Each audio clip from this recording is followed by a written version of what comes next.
Assalamualaikum warahmatullahi wabarakatuh. Perkenalkan, saya Dasri Yulia, calon guru penggerak angkatan 9 dari PTD SD Negeri 10 Mai, Kecamatan Bukit Barisan, Kabupaten 50 Kota. Dalam hal ini, saya akan melakukan wawancara dengan dua orang kepala sekolah, terutama kepala sekolah saya sendiri, untuk pemenuhan tugas modul 3.1 berbasis nilai-nilai kebajikan sebagai pemimpin. Assalamualaikum warahmatullahi wabarakatuh, Bu. Waalaikumsalam warahmatullahi wabarakatuh, Bu Dasri. Selamat siang, Bu. Mohon maaf saya telah mengganggu waktu Ibu. Ya, selamat siang juga, Bu. Tidak apa-apa, Bu. Dalam hal ini, Bu, saya akan melakukan wawancara terkait modul 3.1 program guru penggerak tentang pengambilan keputusan berbasis nilai-nilai kebajikan sebagai pemimpin, Bu. Nah, pada kesempatan ini saya akan mengajukan beberapa pertanyaan kepada Ibu. Mudah-mudahan Ibu bisa memberikan jawaban sesuai dengan pertanyaan-pertanyaan sesuai dengan tuntutan modul 3.1. Terima kasih, Bu. Beberapa hal yang saya ingin tanyakan kepada Ibu karena selama ini Ibu sudah memimpin sekolah kita berdasarkan nilai-nilai kebajikan. Nah, pertanyaan saya yang pertama, Bu, selama ini bagaimana Ibu dapat mengidentifikasi kasus-kasus yang merupakan dilema etika atau itu bentukan moral gitu, Bu? Ya, terima kasih ya, Bu. Insya Allah saya akan berusaha menjawab pertanyaan dari Ibu. Semoga nanti dapat memudahkan Ibu dalam menjalankan tugas Ibu sebagai CGP Angkatan 9. Baiklah, Bu, sebagai kepala sekolah tentunya kita seringkali menghadapi permasalahan-permasalahan di dalam kehidupan kita.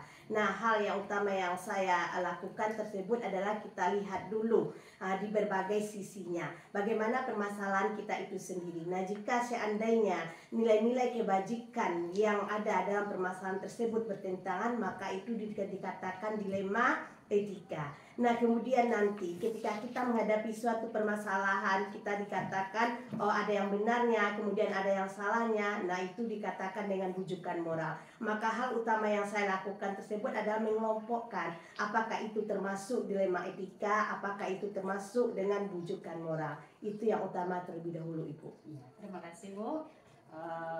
Jawaban Ibu ya tentang pertanyaan saya yang pertama berarti dalam hal ini yang disebut dengan dilema etika adalah sesuatu masalah yang saling bertentangan tetapi mempunyai nilai-nilai kebajikan di dalamnya. Nah, selanjutnya, Bu, pertanyaan nomor 2, selama ini bagaimana Ibu menjalankan pengambilan keputusan di sekolah kita ini, terutama untuk kasus-kasus di mana ada dua kepentingan yang sama-sama benar dan sama-sama mengandung nilai kebajikan begitu, Bu. Iya, baiklah, Bu. Biasanya dalam menyikapi suatu permasalahan di sekolah, tentu kita harus memahami dulu langkah-langkah yang akan kita ambil dalam mengambil keputusan. Nah, di antaranya kita harus mencari tahu dulu apa penyebab dari informasi atau kasus yang kita hadapi. Nah, setelah itu barulah kita identifikasikan pihak-pihak siapa saja yang terlibat dalam permasalahan tersebut. Nah, kemudian kita akan melihat kepentingan yang ada dalam kasus tersebut.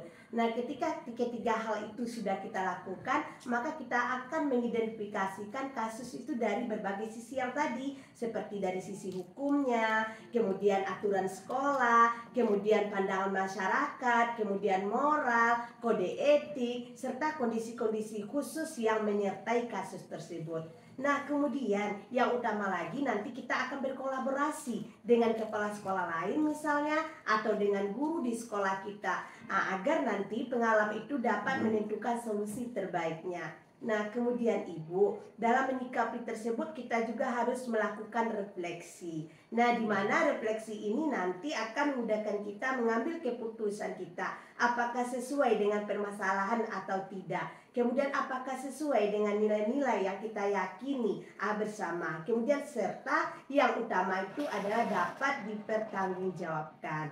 Mungkin demikian penjelasan secara singkatnya ya, Bu. Terima kasih, Bu, atas jawaban pertanyaan yang kedua dan ketiga. Selanjutnya, Bu, ada pertanyaan yang keempat. Hal-hal apa saja selama ini yang Ibu anggap efektif dalam pengambilan keputusan yang pada kasus-kasus dilema etika ini, Bu? Ya, yang pertama kita harus meninjau dulu. Supaya efektif dia kan kita harus meninjau dulu nilai-nilai kebajikan yang ada di dalam hal tersebut. Nah, kemudian kita juga akan meninjaunya berdasarkan rasa kekeluargaan kita sendiri. Kemudian kita juga harus pertimbangkan keputusan yang kita ambil tersebut bagaimana pentingnya kemanfaatannya bagi murid kita atau bagi kebutuhan orang banyak. Nah, tentu nanti itu harus dapat dipertanggungjawabkan.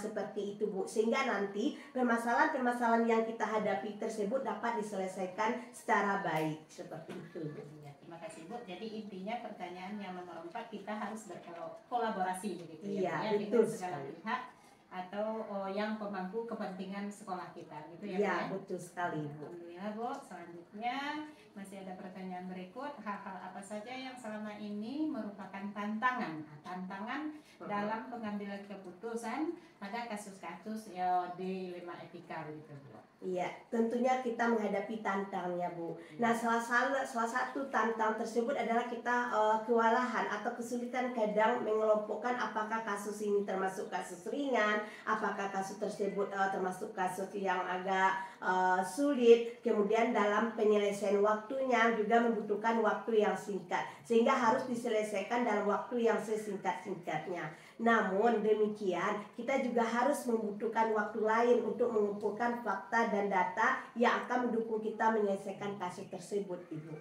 Terima kasih, Bu, untuk pertanyaan yang ke-7, Bu. Ya.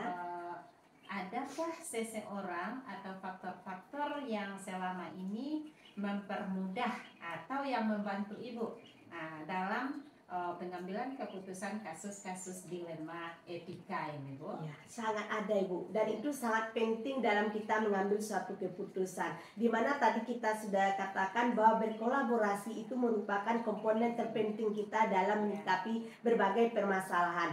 Di sini kita harus berkolaborasi dengan warga sekolah. Tentunya yang utama adalah guru-guru di sekolah kita. Nah, jika perlu nanti kita juga akan minta pendapat kepada wali murid juga, kemudian warga sekolah lain juga, atau pihak-pihak terkait yang akan membantu kita menyikapi atau menyelesaikan permasalahan tersebut, Ibu.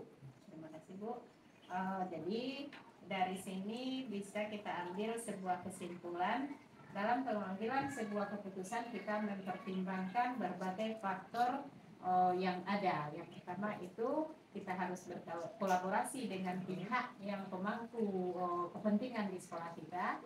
Yang kedua, kepentingan bahwa keputusan itu termasuk dalam dilema yang ringan, yang sedang atau sulit untuk dipertimbangkan. Nah, kemudian kita harus memutuskan sesuatu itu yang mengandung nilai-nilai kebajikan. Nah, kemudian kita berkolaborasi dengan orang-orang yang ada di sekeliling kita, bahwasanya keputusan yang kita ambil itu adalah keputusan yang bertanggung jawab, yang bisa dipertanggungjawabkan begitu ya, Bu, ya? Ya, betul sekali, Ibu.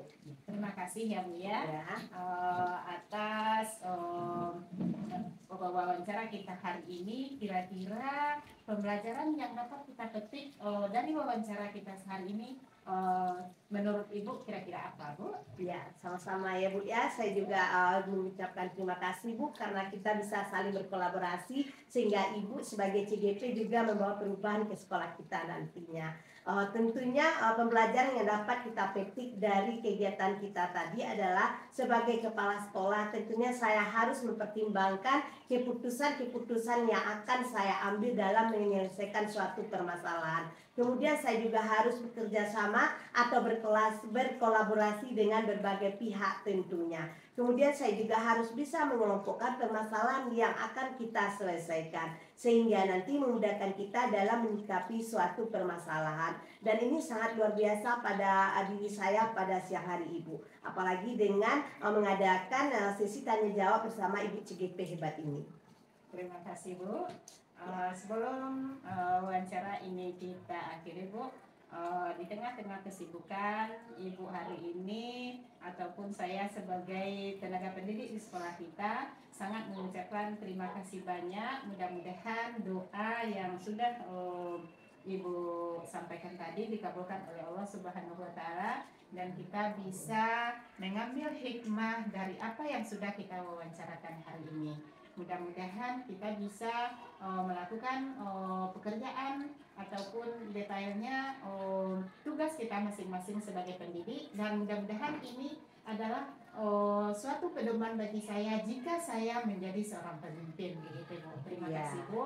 Ya, Assalamualaikum warahmatullahi wabarakatuh. Waalaikumsalam warahmatullahi wabarakatuh. Assalamualaikum warahmatullahi wabarakatuh, Ibu Rosmeli. Ya, waalaikumsalam warahmatullahi wabarakatuh. Dalam hal ini saya punya rencana untuk mewawancarai Ibu untuk peneduhan tugas saya pada modul 3.1 calon guru penggerak angkatan 9, yaitunya pengambilan keputusan berbasis nilai-nilai kebajikan sebagai pemimpin. Nah, dalam hal ini saya ditugaskan untuk mewawancarai 2 orang kepala sekolah, terutama kepala sekolah saya sendiri. Kemudian yang kedua, saya berniat untuk mewawancarai Ibu sebagai kepala sekolah dari UPTD SD Negeri 05 Mae, dalam hal ini untuk pemenuhan tugas saya sebagai calon guru penggerak.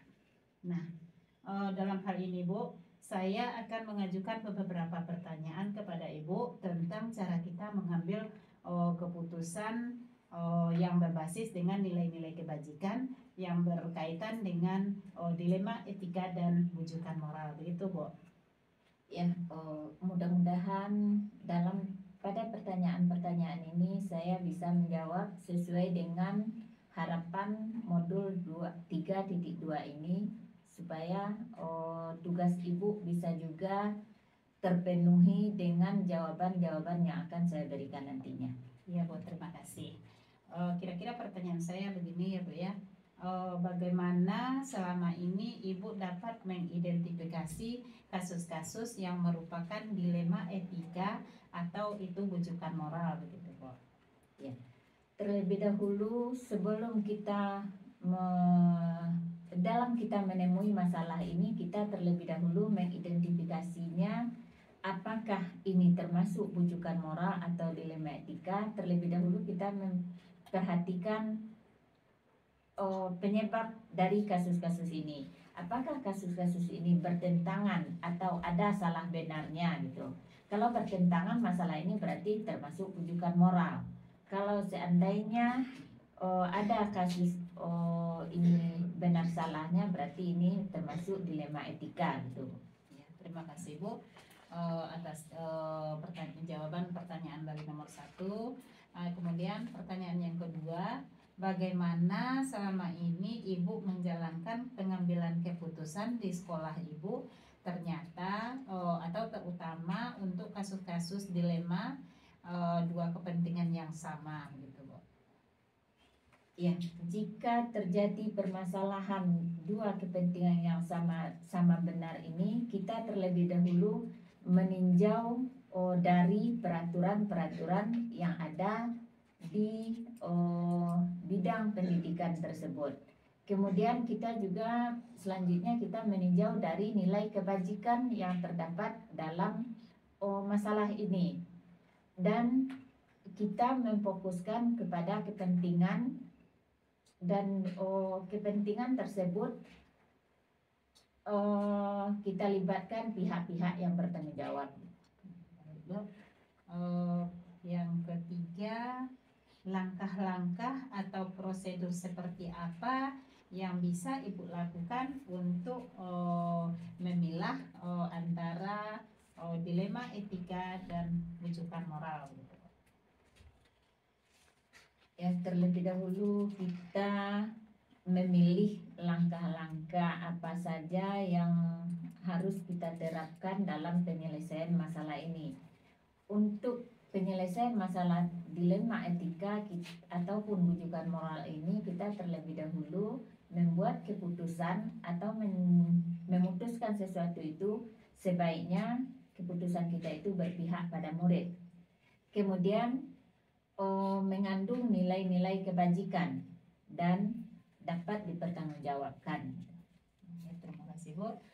Selanjutnya, bagaimana hal-hal apa saja yang selama ini Ibu anggap efektif dalam pengambilan keputusan pada kasus-kasus dilema etika di sekolah Ibu? Terlebih dahulu kita menentukan nilai yang tergambar atau nilai yang bisa diterapkan dalam pemecahan masalah ini. Kemudian kita mengidentifikasi siapa saja yang terlibat dalam permasalahan tersebut. Selanjutnya kita kumpulkan fakta yang relevan atau situasi yang relevan dengan keadaan atau masalah ini. Kemudian pengujian salah benar masalah tersebut. Selanjutnya baru pengujian paradigma benar atau salahnya. Selanjutnya kita setelah menguji dengan paradigma, sebaiknya kita mempertimbangkan prinsip-prinsip atau frekuensi masalah tersebut. Dan selanjutnya kita menginvestigasi masalah atau opsi dilema ini.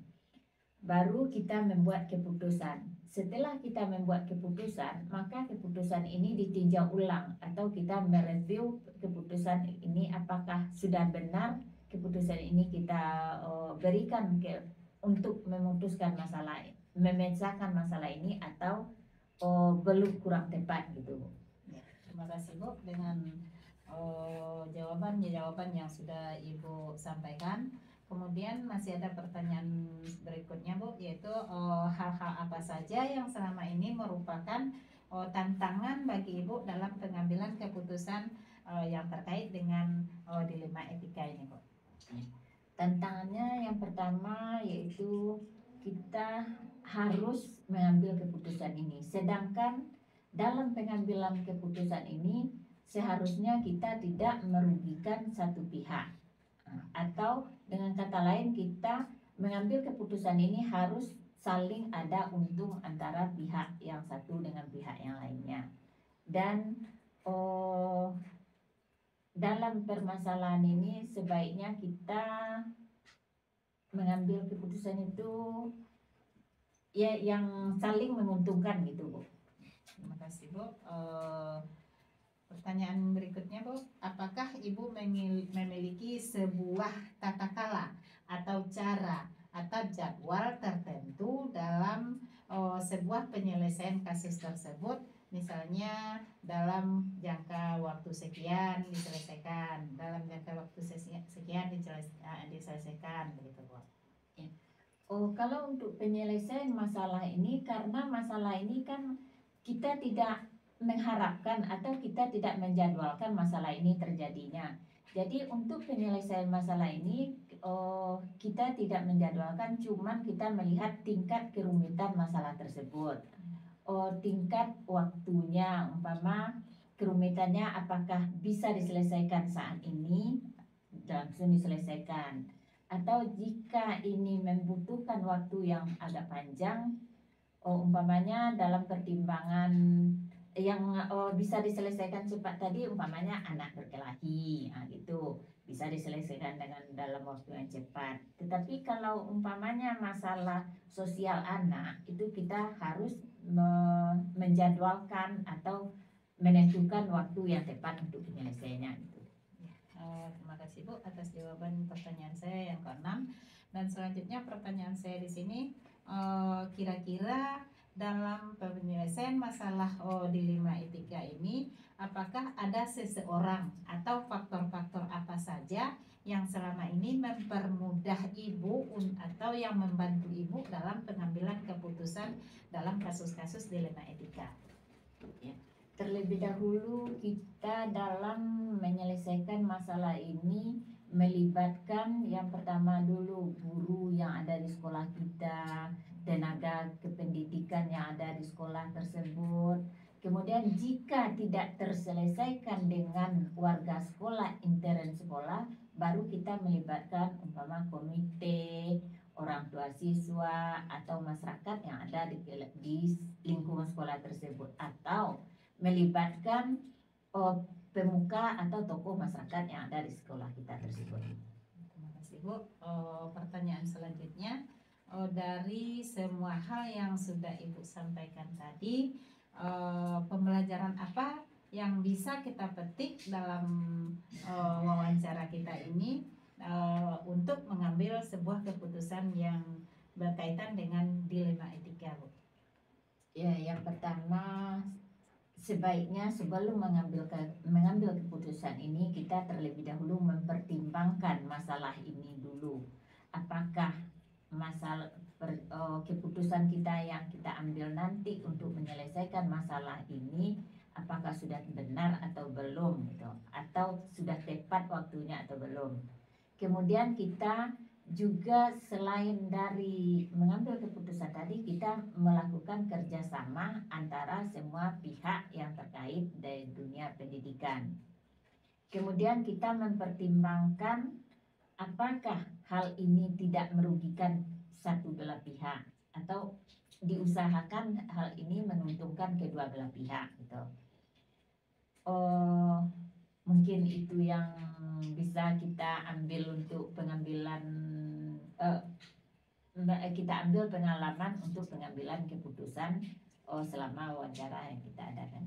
Baik, Bu. Jadi di sini bisa kita simpulkan dari wawancara kita hari ini, yang pertama adalah pengambilan keputusan berbasis nilai-nilai kebajikan dalam dilema etika. Yang pertama mengandung berpihak kepada murid, yang kedua mengandung nilai-nilai kebajikan, yang ketiga yang paling penting dari yang Ibu sampaikan tadi adalah bisa dipertanggungjawabkan, begitu ya, Bu ya.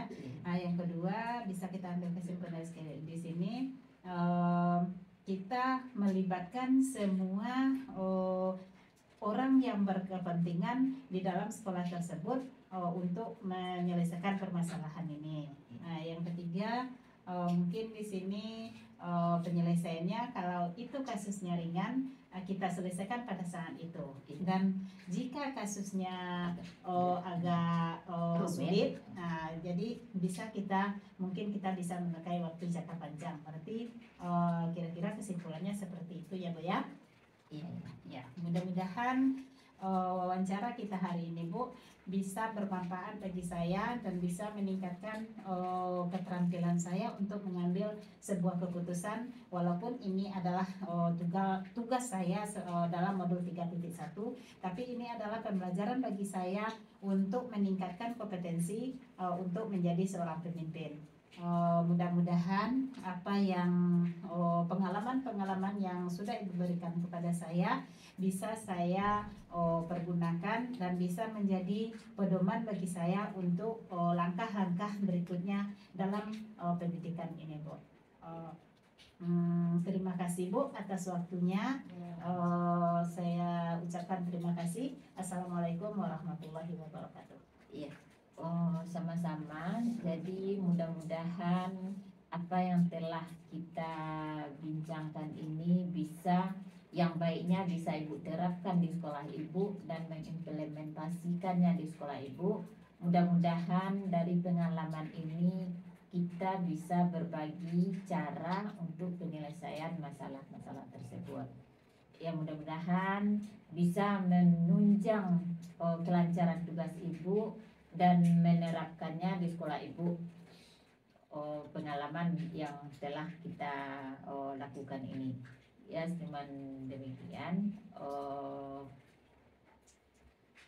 Ya, baik, Bu. Terima kasih atas waktu yang sudah Ibu luangkan. Mudah-mudahan doa yang Ibu sampaikan tadi dijabah oleh Allah Subhanahu wa Ta'ala dan menjadikan sebuah amal ibadah bagi kita. Dan insya Allah saya sebagai calon guru penggerak akan menerapkan apa yang sudah Ibu sampaikan, dan insya Allah saya akan berbagi dengan guru-guru atau rekan sejawat yang ada di sekolah saya. Terima kasih, Bu. Wassalamualaikum warahmatullahi wabarakatuh.